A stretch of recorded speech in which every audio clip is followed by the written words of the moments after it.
Yo, what's good, guys? Man, Mythic here. Welcome back to the channel. Hope you guys are having a good day. Whether you're new or old, please hit that like and sub. That definitely means a lot.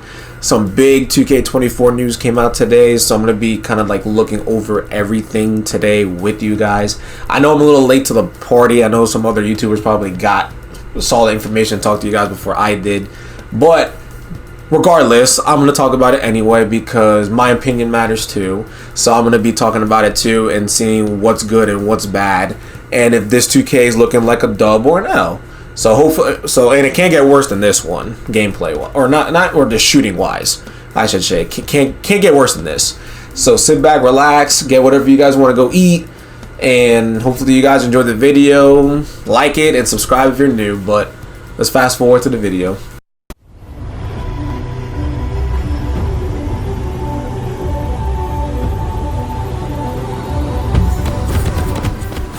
And I'm the gameplay director for NBA 2K24. Today I'm going to talk to you about the gameplay highlights that are driving the underlying NBA 2K24 experience across all consoles. Let's get started. So, Wayne. When it comes to offense, shooting and dribbling are more accessible and intuitive, enabling players of all skill levels to flourish on the court. Players who play on Hall of Fame or comp online games will be playing with green or miss shot timing for the ultimate challenge. But team control modes will see more forgiving shot timing, so you won't have to memorize every single player's release to the exact frame to find success. Advanced layups like floaters, Euros, hop steps, and scoops are much more effective this year. And I'd encourage everyone to try out layup timing. It's much more forgiving for high percentage layups and also gives you the ability to finish tough circus layups in traffic if you can master it. For dunkers in New Gen, you can now force rim hangs from any two-hand dunk by simply keeping the sprint trigger held when the dunker grabs the rim. Down on the pro stick will give you flashy dunks, and up-down or down-up double throws will let you attempt contact dunks in traffic. You can now branch out of any offensive rebound to a putback attempt by simply pressing the shot button after the catch. Post fades and hop shots are also really effective shots for post players, and you can definitely feel the impact of strength and weight as bigger players easily dominate weaker ones on the glass. Shooting has been customized and improved for all various modes, difficulties, and player skill levels. But in order to get high percentage shots, you need to know how to create separation off the dribble. One of my favorite elements in NBA 2K24 is the dribble breakdowns. Each player has two versions. Regular breakdowns are done by flicking up on the right analog stick, and aggressive breakdowns are done by flicking up with sprint held. This will initiate a sequence of signature size-up moves that you can use to create separation with on their own, or branch out of at any time for an explosive drive or other double move combo. This year features all new signature double crosses, hezi crosses, and escape moves. Another major addition is the blowout dribble. Tapping the sprint trigger while moving will give you a quick burst of speed where the ball handler pushes the ball ahead to get out quickly on the break. Adrenaline boosts are back, but have been redesigned to make both offense and defense more skill-based. On offense, boosts are no longer lost when pulling off dribble combos or moving short distances. Adrenaline needs to stay. This gives dribblers much more freedom to create off the bounce. Losing adrenaline won't feel like moving in mud like last year, but it will heavily impact shooting attributes. So if a good defender can bump the dribbler 2 or 3 times in a single possession, they'll have a really tough time scoring if they do manage to get free. Creating your own shot off the dribble isn't the only way to get good shots. Knowing how to operate away from the ball is just as important. NBA 2K24 features new right analog stick jukes and other quick explosive moves to free yourself up for a shot. Tapping the sprint trigger will also give you a huge burst of speed to find open spots on the floor for spot-up jumpers or easy rim runs for dunks. Along with the changes they're funny for playing that Jordan Poole and Draymond Green thing. That's pretty funny. Perimeter and paint defense are both more effective and reward players for making good reads. Defensive movement has improved on many fronts, with better responsiveness and less sliding. This helps defenders get where they need to be, and with the improved body-up system, ball handlers will have a tough time getting free against great defenders. The improved contact can also be felt in the paint. Big defensive anchors will have a much easier time putting a body on shooters at the rim and forcing tough shots. Directional steals are also back. You need to reach with the correct hand closest to the ball and avoid reaching across the body to maximize success and avoid foul calls. You can also use directional steals to play passing lanes by flicking the right stick in the correct direction to get your hand in the way and deflect the pass. Takeover returns to NBA 2K24, but with a different spin. Instead of assigning a takeover ability as part of the build process, now you can choose a category of attributes to boost on the fly. When you fill up the takeover meter, you can choose between finishing, shooting, playmaking, defense rebounding, or physicals. If you That's gonna be interesting. Double takeover, how that you works. can choose 2 different categories of ratings to boost, making you a true threat on both ends of the floor. 2K Smart Play is back, making play calling more accessible for everybody. As you bring the ball up court, an overlay will come up recommending the best play and player for that possession. Tap L1 or the left bumper before crossing half court to run it. And to call your favorite plays, oh, this is like my team and left and choose my from career 16 stuff of your preferred actions. for you like can for AIs. from full plays to ISOs and give and goes. Everything about offense, defense, and coaching has been streamlined to make NBA 2K24 more enjoyable for all. We can't wait for you to experience the ultra-realistic gameplay in NBA 2K24.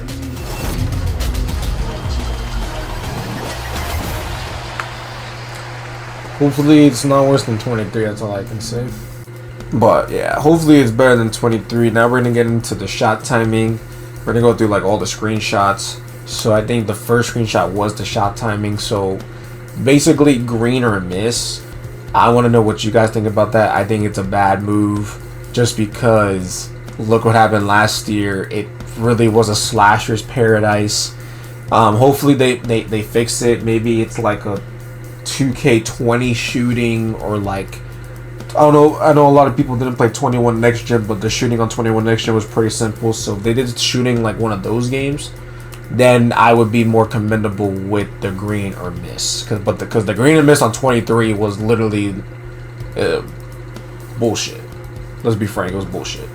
So now apparently instead of timing impact is going to be this, so variable shot timing. So basically, I guess the better your shot is, the better, or like the higher your stability is, the better chance you have for it to not slow down or speed up or whatever.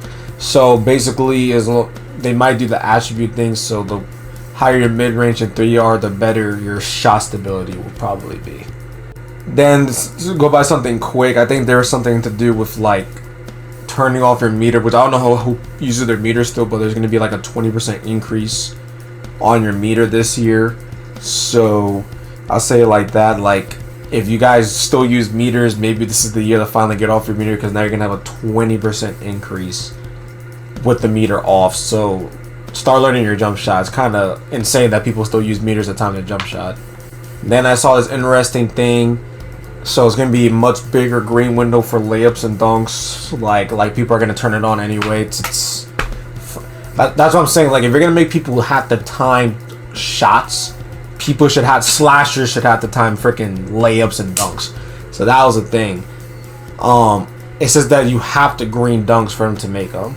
So now does that mean, is it gonna be dunks? Like any dunk, like you have to green, like cause think about it like that. Think about it like that. Every dunk in the game that you take has to be green. Now, would you guys want that, or just contact dunks have to be green? You guys let me know. Yeah, then we got some of like the minor stuff, like now they're getting more sick, so hopefully we don't have to wait a couple seasons to get the Trae Young and the Steve Francis and the Steph Curry 6. Hopefully we get them right away. Then what's it called? Then we're gonna have better foul calls, hopefully in the rec and pro-am for all the 5v5 players. Hopefully we get better calls now. So this was the big one. Fades got buff in the mid-range and a big nerf at the 3. So all these little 6'1s last year dribbling left and right, all last year in stage and park, they got a big nerf for this year. So now they can't just run behind screens and go left and right with their 95 Excel. So you guys let me know if you're one of those people who just got nerfed, because that's actually pretty hilarious. And Goo Gaga? Yeah, then there's like the green animation thing. See, again, with 2K22, when you green a shot, you get the animation. Like the whole point of buying the animation is to see your green animation every time. So I don't know why I don't know why that's that's a thing.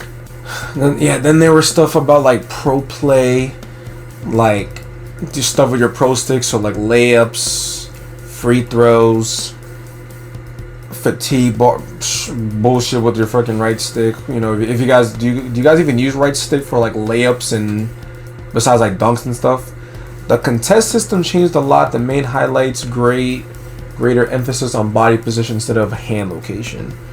So now does that fix ghost contest by any chance? Like, is like ghost contest gonna be like fixed in the game? They've been saying it that's gonna be fixed, and then they had guard up in the game, and then you guys know guard up was a bullshit badge, so I don't know. Yeah, and then this one, it's like paint defense was a major focus and it was reported as the biggest gameplay improvement from our external playtest sessions. I think we have a good balance right now. Here's the thing with paint defense. Slashing low key got like a nerf near like the end of 23's life cycle. So if they nerfed it even more, and you have the time standing dunks, oh my god. Oh my god. Here's the thing I'm a little concerned about. I wish they don't do this next year. But like the higher grades you can get, the successful, you know, your shots will be or benefit your jumper, right? Defense immunity is one I particularly recommend paying attention. It can have a stronger effect than most think. See, here's the thing I'm gonna say with this. I personally think, and this is a guy who had like every jump shot in the game. I personally, well, because I had like a 91 on my guard, like jump shot, 3-ball, whatever. I personally think having the attribute restriction is stupid, and I think having the height requirement was a good idea. So if you're 6'10", you shouldn't be running a Steph Curry jump shot, but you can run any big jump shot in the game. That's my opinion. You guys can disagree. Like if you're 6'4" through like 6'8", 6'9", or 6'5" through like 6'8", 6'9", you can run LeBron, Kobe, Tatum, people like that. That's up to you. Like, you know, you can do that, but like the fact that you have to like have a certain attribute, I think you should leave attributes to badges and leave it to badges. Like badges should help you get the attributes you want, not the jump shots. I think that's pretty stupid. And if you are gonna do the attributes, keep it for dunks, not for jump shots. Especially not jump shot animations and releases. That was stupid last year. Don't do it again this year. It'll be stupid again. Yeah. Then another one, 75 3-ball to be deadly, and if your ass. Basically, that's what he's saying. Like, you know, I have a friend who would have a 75 3-ball and probably go 1 to 10. So, you know, if you guys are good at shooting, a 75 would be good. If not, maybe you should go with like an 80 or higher. A rating boost you get with takeover selection just stacks on top of what you already have. So I'm gonna be a little confused with this. So if you guys want to explain it to me in the comments, you let me know.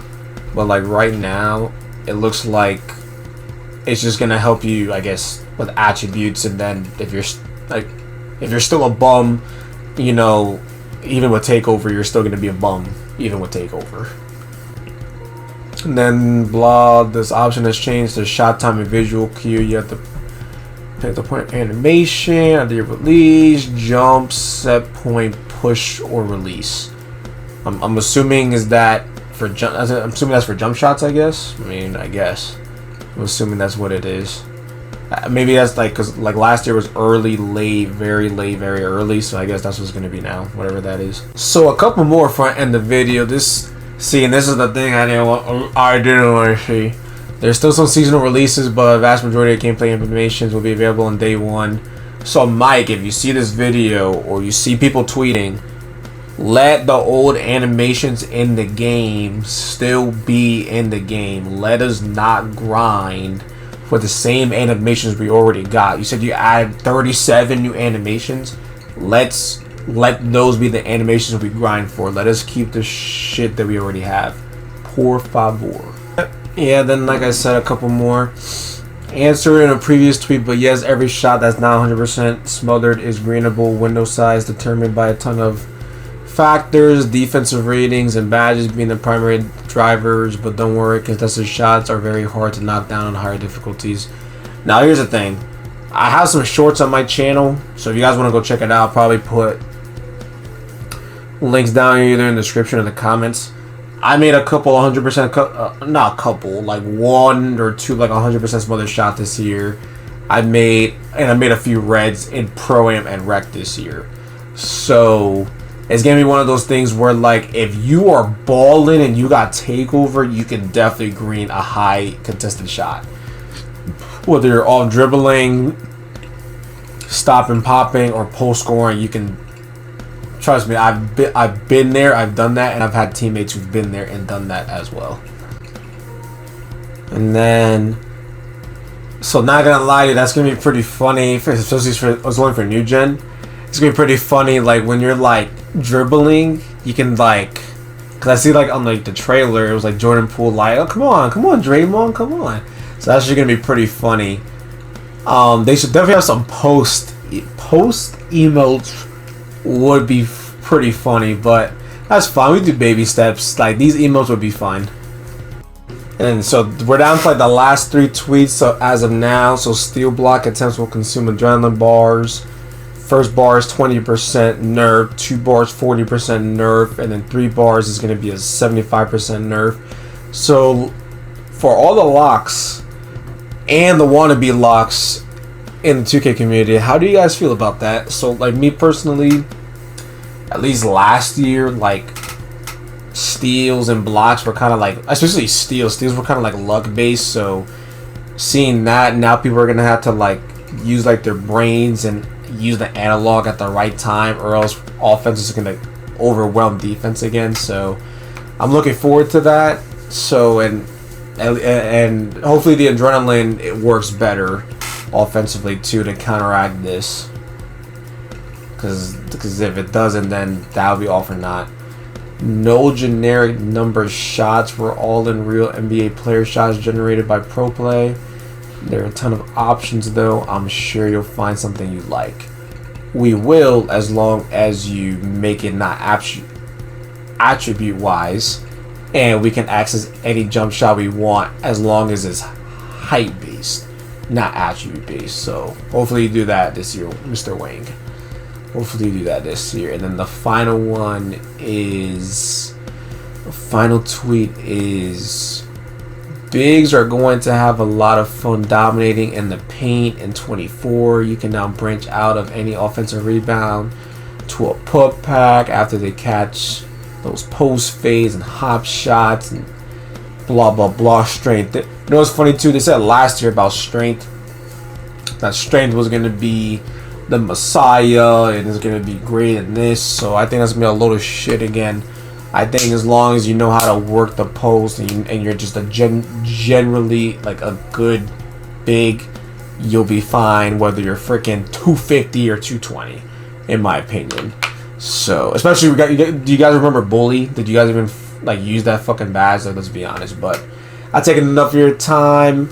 Hope you guys enjoyed the video. This is Man Mythic. Let me know what you guys think down in the comments. What you guys think about the video. I think there's some good news and some bad news in it. Hopefully we get some more news throughout the next couple of weeks before the game drops. Again, this is Man Mythic. Hope you guys enjoyed, and I'll see you guys in the next one. Take care, guys.